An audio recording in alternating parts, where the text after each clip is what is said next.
एक आदमी अचानक महसूस करता है कि वो धीरे धीरे छोटा होता जा रहा है। उसकी उंगली से शादी की अंगूठी फिसलकर जमीन पर गिर जाती है। जो आदमी कभी 6 फुट यानी 1.8 मीटर लंबा था, अब अपनी पत्नी जितना ही रह गया, सिर्फ 5 फुट यानी 1.5 मीटर।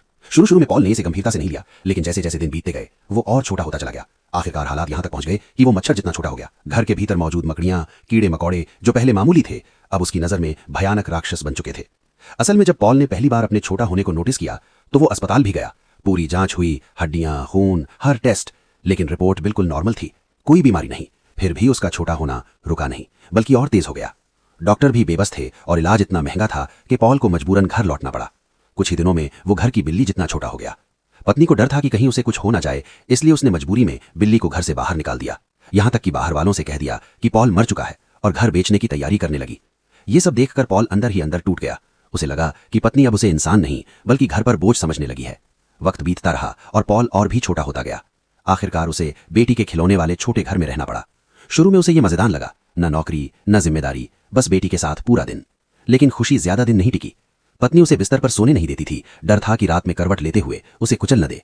जितना पत्नी रोकती, पॉल उतना ही बिस्तर पर जाने को बेताब रहता। एक दिन उसने रस्सी और मछली पकड़ने वाला कांटा लिया ताकि उसी के सहारे बिस्तर पर चढ़ सके। तभी अचानक दरवाजे के बाहर बिल्ली की आवाज सुनाई दी। वही बिल्ली जिसे बाहर फेंक दिया गया था वापस लौट आई थी। पॉल का पूरा शरीर पसीने से भीग गया। अब उसके लिए वो बिल्ली एक दानव से कम नहीं थी।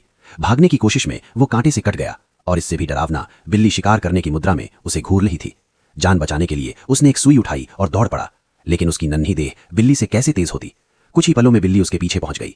घबराहट में वो फिसलकर तहखाने में गिर गया। ऊपर से पत्नी की आवाज आई, वो उसे पुकार रही थी। पॉल ने पूरी ताकत से चिल्लाया, लेकिन उसकी आवाज अब मच्छर जैसी हो चुकी थी। पत्नी कुछ भी नहीं सुन पाई।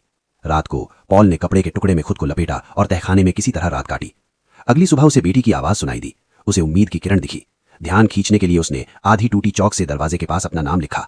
भूख से बेहाल होकर वो खाने की तलाश में निकला। एक कोने में चूहेदानी पर रखा पनीर मिला। वो खाने में मग्न हो गया। ये ध्यान ही नहीं रहा कि उसके पीछे एक भयानक साया धीरे धीरे बढ़ रहा है। उसे तब पता चला कि तहखाना मकड़ियों से भरा हुआ है। डर के मारे उसने एक गत्ते का डिब्बा भिगोकर उसमें छोटा सा छेद किया और उसी में छिप गया। आपकी बोतल खोल ली और अकेलेपन में डूबता चला गया। उसका शरीर अब भी सिकुड़ रहा था। उसे पता था जल्द ही वो मकड़ी से भी छोटा हो जाएगा। एक दिन उसने मकड़ी से लड़ने की ठान ली, पर लड़ाई आसान नहीं थी। आखिरकार किसी तरह वो बच निकला। बाद में जब घर बेचने आया एजेंट तहखाने में उतरा। पॉल उसे देखकर चिल्लाया, लेकिन उसकी आवाज इंसान सुन ही नहीं सकता था। उस पल उसे एहसास हुआ घर बिक चुका है। तभी उसने एक मच्छर को खिड़की से बाहर उड़ते देखा। उसे समझ आ गया बाहर निकलने का बस एक रास्ता है, खिड़की। मगर कीड़े जितने छोटे शरीर से मेज पर चढ़ना पहाड़ चढ़ने जैसा था।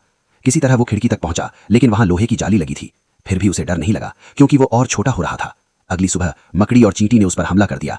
जान बचाने के लिए वो जाली के बाहर निकल गया। आखिरकार वो जंगल में